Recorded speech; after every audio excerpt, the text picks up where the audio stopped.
কাছাড় জেলার ২২টি বিদ্যালয়ের মাধ্যমিকের ফলাফল শূন্য। সম্প্রতি ঘোষিত হাইস্কুল সমাপনী পরীক্ষায় রাজ্যের ৩৩টি জেলার মধ্যে সবচেয়ে নিম্ন স্থান অধিকার করেছে কাছাড় জেলা। জেলার এই হতাশাজনক ফলাফল সমগ্র শিক্ষা মহলে তীব্র উদ্বেগ ও হতাশার সৃষ্টি করেছে। পরিসংখ্যান অনুযায়ী এবছর জেলার ৩৩২টি বিদ্যালয় থেকে মোট ২৫,৯৬১ জন পরীক্ষার্থী অংশগ্রহণ করে। এর মধ্যে মাত্র ১২,৭৫৫ জন উত্তীর্ণ হয়েছে, অর্থাৎ জেলার পাশের হার মাত্র ৪৯.13%। জেলার ফলাফল বিশ্লেষক হলে এক ভয়াবহ চিত্র সামনে আসে। মোট ২২টি বিদ্যালয় থেকে একজনও ছাত্রছাত্রী উত্তীর্ণ হতে পারেনি, পাশের হার শূন্য। সরকারি তথ্য অনুযায়ী এই ২২টি বিদ্যালয়ের মধ্যে ৬টি প্রাদেশিকীকৃত বিদ্যালয়। এগুলি হল শিবপুর হাইস্কুল ৯৫ জন পরীক্ষার্থী, ফুলবাড়ি পাবলিক হাইস্কুল ৩০ জন, অরুণাচল গার্লস হাইস্কুল ৫ জন, উজান তারাপুর হাইস্কুল ৫১ জন, ঘরবরণ অমরচাঁদ তেমদাময়ী হাইস্কুল ১৪ জন এবং ফুলবাড়ি হাইস্কুল ৬ জন। বাকি ১৬টি স্বীকৃত বা অস্বীকৃত ভেঞ্চার স্কুলের মধ্যে Ramlochan Memorial high school, town girls high school, Subhashnagar public high school প্রভৃতি বিদ্যালয়ের ফলাফলও শূন্য।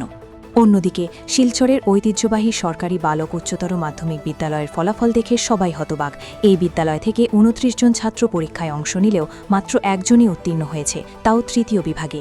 বিদ্যালয়টির পাশের হার মাত্র 3.45%।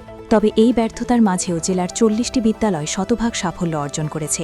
এর মধ্যে ৮টি সরকারি বা প্রাদেশিকীকৃত বিদ্যালয় রয়েছে, যেমন Shyamacharan Dev Vidyapith, Suryakumar high school, Kalorhaor tribal high school, Ibemahal high school, Barkhala Manipuri high school, residential boys school, Kameshwar high school এবং নেতাজি সুভাষচন্দ্র বসু আবাসিক বিদ্যালয়।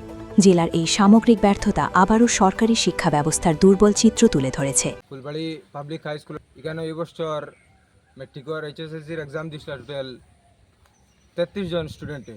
৩৩ জনের মধ্যে একজনও স্টুডেন্টে পাস করতে পারছেন না। এটা এখন সম্পূর্ণ আমার যতক্ষণ সম্ভাবনা সব মাস্টারের গাইফলতির কারণে একটা ছাত্রও পাস করতে পারছেন না। ৩৩ জনের মধ্যে তো একজনও পাস করতে পারছেন না। ও এইরকম স্কুলের অবস্থাতে আজকে আমি সকালে টিচার ২ জন পাইছিলাম, তারারে আমি জিজ্ঞাসা করলাম বিলে স্যার এই বছর আমরা খবর কিতা বিলে না একজনও হইছেন না। পরে কিছু এখানে গ্রামের পাবলিক জমসলা স্কুল তালা লাগানি লাগি পরে একজন ম্যাথসের টিচারের লগে মাত কথা হয়েছে। টিচার আসলা এই জায়গাত প্র্যাকটিক্যাল তানে খোয়ার পরে তাই নুটিয়া কইছেন না আজকে তো হেড স্যার নাই। হেড স্যার কালকে হওয়ার পরে হেড স্যারের লগে তুমি তাই মাতিয়া আমারে কইছেন আমি হেড স্যারডে কল করার লাগে বাদে আমি হেড স্যারডে কল করছি। হেড স্যারে কইছেন কালকে আইবা, তাহলে কালকে এখানে কিছু গার্জিয়ান জমবা এবং গ্রামের পাবলিক কিছু থাকবা। গত বছর সেম রেজাল্ট হয়েছে ২০৪২ জনের স্টুডেন্টে পরীক্ষা দিছিল, অনলি ২ জনে পাস করছেন আর ৪০ জন রেজাল্ট খারাপ করছেন। এর আগে একবার হয়েছিল এরকম স্কুল রেজাল্টের কারণে কাটিয়ে অন্যবার নিতে গিয়ে আসলো। পরে গ্রামের কিছু হিন্দু মুসলিম মানুষ মিলিয়া একত্রিত হইয়া স্কুলটারে আবার জায়গাতে রাখা হয়েছে। মাস্টার হলে কইলে আর এরকম হইতো না, রেজাল্ট সবসময় ভালো হইয়া যাইব।